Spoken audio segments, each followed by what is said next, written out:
आइए जानते हैं आज की कुछ प्रमुख अंतर्राष्ट्रीय खबरों को। पहले एक नजर आज की हेडलाइंस पर। नोटबंदी पर सुप्रीम कोर्ट की मुहर, कहा केंद्र सरकार का फैसला सही। बंगाल में वंदे भारत ट्रेन पर पथराव, गेट और विंडो में आई दरार, पीएम ने 3 दिन पहले दिखाई थी हरी झंडी। जैन समाज उतरा सड़कों पर, श्री समेत शिखरजी को पवित्र तीर्थ क्षेत्र और जैन मंदिर में हुई तोड़फोड़ के विरुद्ध में निकाली रैली। कांग्रेस की भारत जोड़ो यात्रा आज यूपी में होगी दाखिल, उत्तर भारत में ठंड का प्रकोप जारी। तुनिसा शर्मा ने रोते हुए किया था सिजान की मां को कॉल, बोली थी पता नहीं मुझे क्या हो गया है। लालू यादव के परिवार में आने वाले हैं नया मेहमान, तेजस्वी जल्द बनेंगे पिता। 2023 में दुनिया के हर तीसरे शख्स की नौकरी पर खतरा, 1/3 आबादी मंदी के साए में। बुलेट ट्रेन चलाएगी सऊदी महिलाएं, 32 महिलाओं का पहला बैच ट्रेनिंग के बाद तैयार, मक्का मदीना के बीच पहली परीक्षा। नए साल के जश्न के बीच बॉलीवुड में हो गया इस लव बर्ड का ब्रेकअप, 4 साल बाद टूटा रिश्ता। और फिर से टीम इंडिया का भविष्य तय करेगा ये पूर्व खिलाड़ी, जल्द संभाल सकते हैं पद। 8 नवंबर 2016 इसी दिन केंद्र सरकार ने 500 और 1000 रुपए के पुराने नोट बंद करने का ऐलान किया था। सुप्रीम कोर्ट ने नोटबंदी के फैसले को सही ठहराया है, साथ ही इसके खिलाफ दाखिल कुल 58 याचिकाएं खारिज कर दी। 5 जजों की संविधान पीठ ने कहा कि 500 और 1000 के नोट बंद करने की प्रक्रिया में कोई गड़बड़ी नहीं हुई। बेंच ने कहा कि नोटबंदी से पहले सरकार और आरबीआई के बीच बातचीत हुई थी, इससे यह माना जा सकता है कि नोटबंदी सरकार का मनमाना फैसला नहीं था। अदालत ने यह भी कहा कि आर्थिक फैसले को पलटा नहीं जा सकता। हालांकि बेंच में शामिल जस्टिस बीवी नागरत्ना ने नोटबंदी के फैसले पर असहमति जताई। पश्चिम बंगाल के मालदा में सोमवार रात वंदे भारत ट्रेन पर पथराव किया गया है। घटना कुमारगंज रेलवे स्टेशन के पास की है। जानकारी के मुताबिक ट्रेन रविवार को न्यू जलपाईगुड़ी से खुली थी। हावड़ा आने के दौरान मालदा स्टेशन के पास अज्ञात लोगों ने ट्रेन पर पत्थरबाजी शुरू कर दी, जिसके चलते कोच C13 का गेट और विंडो क्षतिग्रस्त हो गया। वहीं पश्चिम बंगाल में नेता प्रतिपक्ष और भाजपा नेता शुभेंदु अधिकारी ने घटना को लेकर NIA जांच की मांग की है। जैन समाज के पवित्र तीर्थ क्षेत्र समेत शिखरजी को पर्यटन स्थल घोषित करने को लेकर जैन समाज सड़कों पर उतर आया है। देश भर में जैन समाज के लोग इस फैसले का विरोध कर रहे हैं। जैन समाज का पवित्र तीर्थ क्षेत्र श्री समेत शिखरजी माना जाता है। सोमवार को विदिशा के सकल दिगंबर जैन समाज सहित जैन समाज के सभी संगठनों के पदाधिकारियों ने कलेक्ट्रेट पहुंचकर कलेक्टर उमाशंकर भार्गव के माध्यम से प्रधानमंत्री और गृह मंत्री के नाम ज्ञापन सौंपा। लोगों ने मांग की है कि समेत शिखरजी को पर्यटन क्षेत्र की जगह पवित्र तीर्थ क्षेत्र घोषित किया जाए। गुजरात में जैन मंदिर में हुई तोड़फोड़ के आरोपी को सख्त से सख्त सजा दी जाए। इसके साथ ही गिरनार तीर्थ क्षेत्र पर हो रहे अवैध कब्जे को लेकर बात कही गई है। भारत के प्रमुख जैन तीर्थों की सुरक्षा की बात प्रमुख रूप से कही गई है। राहुल गांधी के नेतृत्व में कांग्रेस की भारत जोड़ो यात्रा आज दिल्ली के कश्मीरी गेट इलाके में स्थित हनुमान मंदिर से चलेगी और दोपहर में गाजियाबाद में दाखिल होगी।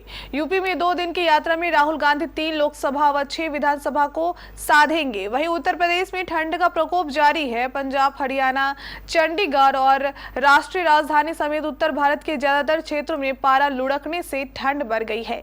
इन इलाकों में अगले 3-4 दिनों तक सुबह के समय घना कोहरा भी छाया रहेगा और प्रधानमंत्री नरेंद्र मोदी मंगलवार को वीडियो कॉन्फ्रेंसिंग के माध्यम से 108वीं भारतीय विज्ञान कांग्रेस का उद्घाटन करेंगे।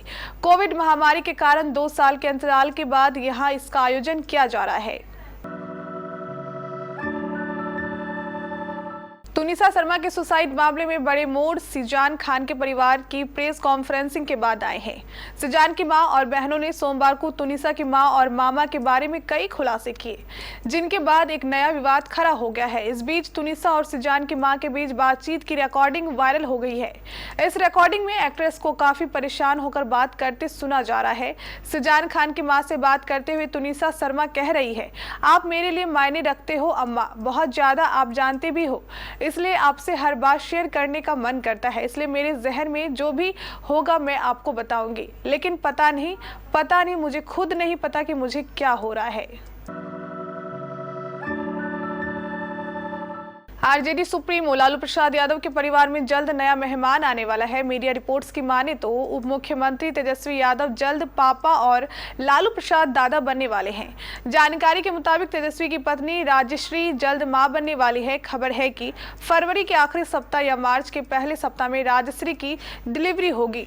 राजश्री प्रेग्नेंट है और इस वक्त तेजस्वी यादव भी उनके साथ दिल्ली में मौजूद है। राजश्री फिलहाल दिल्ली में अपने घर पर रह रही है और वह डॉक्टरों की निगरानी में है। हालांकि राजश्री के मां बनने की खबर को लेकर लालू परिवार की ओर से अभी तक किसी ने कुछ आधिकारिक पुष्टि नहीं की है।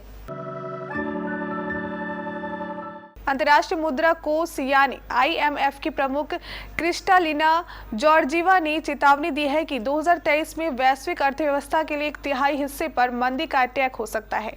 IMF मुखिया ने कहा कि 2022 में महंगाई का प्रकोप झेलने के बाद अब 2023 में मंदी आ सकती है और ये साल बीते साल से ज्यादा मुश्किल हालात का गवाह बन सकता है। जॉर्जीवा ने आशंका जताई है कि अमेरिका, यूरोप संघ और चीन में आर्थिक सुस्ती के असर से 2023 में दुनिया भर की अर्थव्यवस्था का 1/3 हिस्सा मंदी की चपेट में आ सकता है। IMF प्रमुख ने अपनी चेतावनी में चीन का अलग से जिक्र किया है। क्रिस्टलिना जॉर्जीवा ने कहा है कि चीन को 2023 तक एक मुश्किल शुरुआत का सामना करना होगा। दरअसल अपनी जीरो कोविड नीति को लागू करके चीन की आर्थिक रफ्तार 2022 में बेहद धीमी हो गई है। सऊदी अरब में महज 4 साल पहले महिलाओं की ड्राइविंग करने पर लगे बैन को हटाया गया था। अब यहां की महिलाएं बहुत जल्द बुलेट ट्रेन चलाती नजर आएगी। क्राउन प्रिंस और प्रधानमंत्री मोहम्मद बिन सलमान के विजन 2030 के तहत महिलाओं का ये सपना साकार होने जा रहा है। सऊदी अरब रेलवेज ने खुद इस बारे में जानकारी दी है। इसके साथ ही इन वुमेन बुलेट ट्रेन ड्राइवर का एक वीडियो भी शेयर किया है। 32 महिलाओं का पहला बैच ट्रेनिंग पूरी कर चुका है। इनकी पहली नियुक्ति मक्का और मदीना के बीच चलने वाली बुलेट ट्रेन में की गई है। तारा सुतारिया को सोशल मीडिया के जरिए फैंस को बताना पसंद है कि उनकी जिंदगी में क्या हो रहा है। वे अपनी छोटी छोटी खुशियां सोशल मीडिया पर फैंस के साथ बांटती रही है। वे आदर जैन के साथ अपनी फुटेज भी पोस्ट करती थी, लेकिन अब सुनने में आ रहा है कि उनकी राहें जुदा हो गई है। तारा सुतारिया और आदर जैन का अफेयर यूं तो किसी से छुपा हुआ नहीं था, पर वे अपने रिश्ते को लेकर चुप ही रहे हैं। जब उनके ब्रेकअप की खबरें सामने आई तो उनके फैंस हैरान और दुखी हो गए। एक मीडिया रिपोर्ट्स के मुताबिक तारा और आदिर के ब्रेकअप की पुष्टि की है। कहा गया है कि वे आपसी सहमति से अलग हुए हैं, हालांकि उनके बीच दोस्ती कायम रहेगी।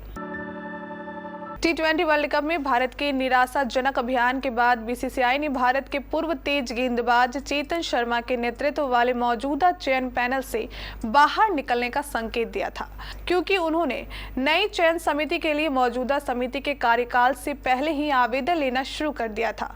लेकिन एक बार फिर से ऐसा लग रहा है कि चेतन शर्मा पुरुष क्रिकेट टीम के मुख्य चयनकर्ता के रूप में अपनी जगह वापस ले सकते हैं। भारत के पूर्व तेज गेंदबाज चेतन शर्मा एक और कार्यकाल के लिए पुरुष राष्ट्रीय टीम के मुख्य राष्ट्रीय चयनकर्ता बने रह सकते हैं। एक रिपोर्ट भी सूत्रों के हवाले से यह दावा किया गया है।